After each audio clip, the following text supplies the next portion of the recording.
zvinhu zvakarongeka. Culture Studios.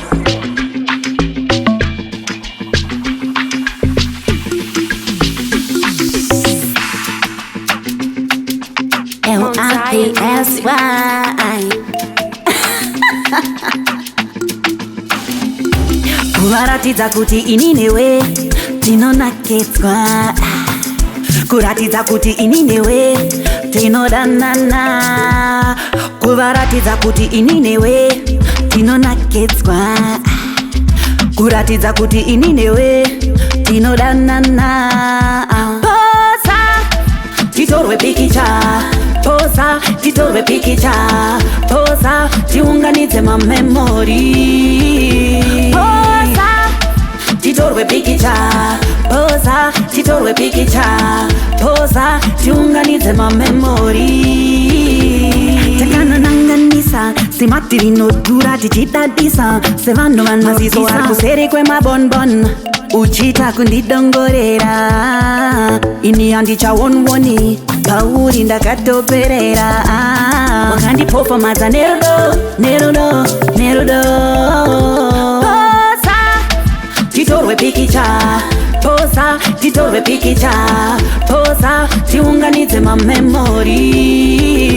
Posa titorwe pikicha, posa titorwe pikicha, posa tiunganidze mamemori.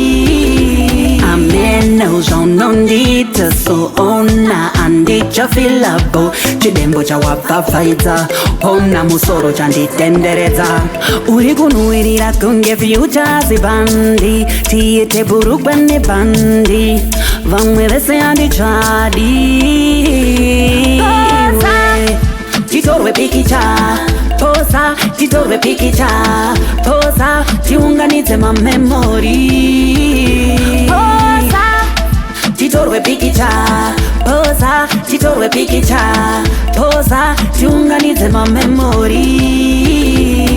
Kuvaratidza kuti ini newe tinonakedzwa, kuratidza kuti ini newe tinodanana, kuvaratidza kuti ini newe tinonakedzwa, kuratidza kuti ini newe tinodanana.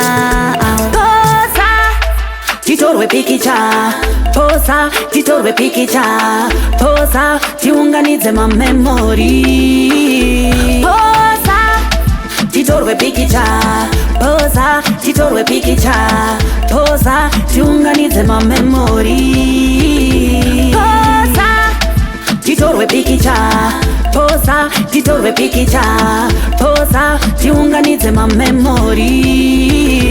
Posa titorwe pikicha, posa titorwe pikicha, posa tiunganidze mamemori. Posa titorwe pikicha, posa titorwe pikicha, posa tiunganidze mamemori. Posa titorwe pikicha, posa titorwe pikicha, posa tiunganidze mamemori.